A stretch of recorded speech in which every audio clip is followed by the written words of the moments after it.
Well, the US military is changing the way it fights with drones.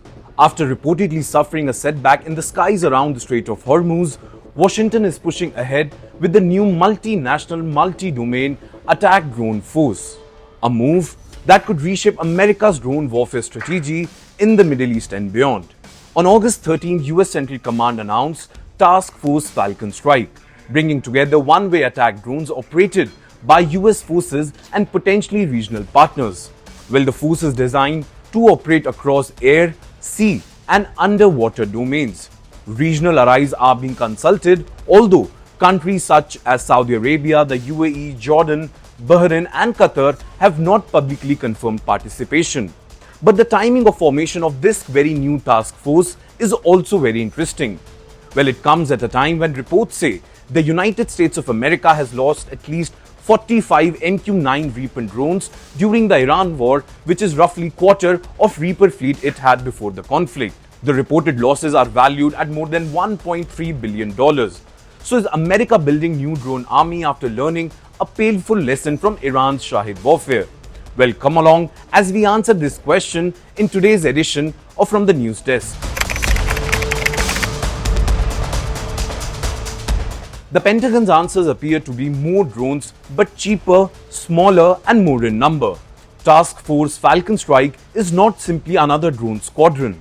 CENTCOM described it as a multinational and multi-domain force combining unmanned systems that can operate above, on, and below the sea.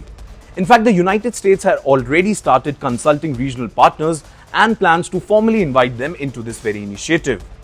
Basically, this new idea builds on Task Force Scorpion Strike, established about 9 months ago as America's first dedicated one-way attack drone squadron in the Middle East. Scorpion Strike has already experimented with launching attack drones from a US Navy warship. It has also used unmanned attack vessels in operations against Iranian port facilities.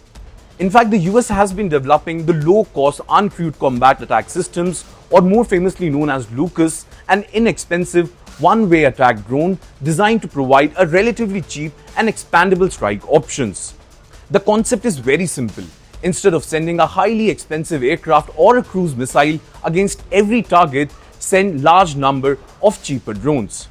Well, that sounds remarkably similar to the logic behind Iran's Shahed drone strategy, and it seems CENTCOM is effectively trying to catch up and rebuild its drone strategy around the mass use. Now, the urgency becomes clearer when we look at what happened to America's MQ-9 Reaper fleet. According to the Washington Post, the US military has lost at least 45 MQ-9 Reapers during the war with Iran, representing roughly 25% of the entire fleet. Before the conflict, the US had approximately 185 Reapers, of which 165 were operated by the Air Force and the rest by Marine Corps. Well, this is not just about the numbers. The financial cost is enormous too. A Reaper can cost between $30 million to $50 million depending on its sensors and weapons. The reported losses therefore represent more than $1.3 billion in value loss. But the bigger problem is not simply money, it is survivability. The Reaper was designed to provide persistent surveillance and precision strikes, but in the heavily contested environments like around the Strait of Hormuz, its relatively low speed and low altitude operations can make it vulnerable to enemy air defenses.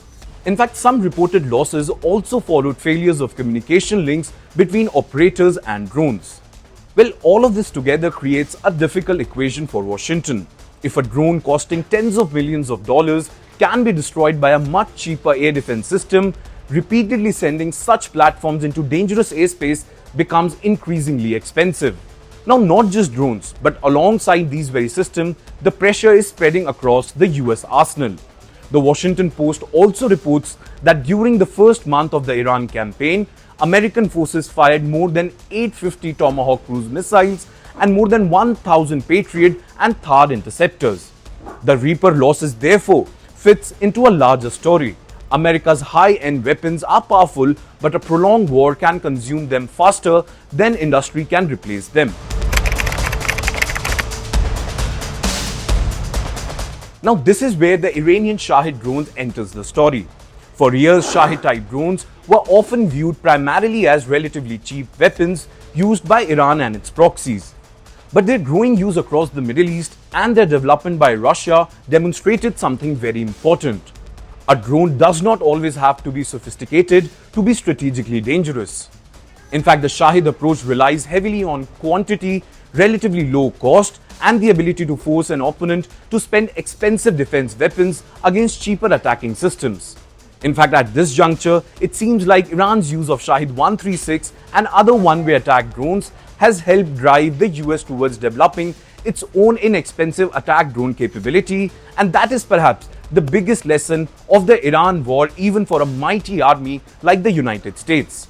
And this lesson is not limited to Iran.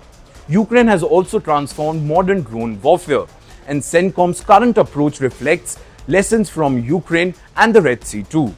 In fact, Washington is also understanding the future wars may not be won by the biggest drones. They may be won by having the biggest drone swarm. Now, the most significant part of America's new strategy may therefore be what comes after the Reaper. The Pentagon is already moving away from dependency on the MQ-9 and towards cheaper armed surveillance drones capable of operating in swarms. Well, that represents a major change in military thinking.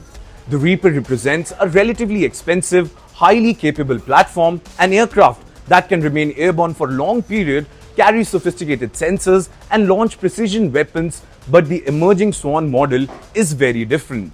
In simpler terms, instead of asking one expensive drone to do everything, the military can deploy many cheaper systems, each performing a specific task.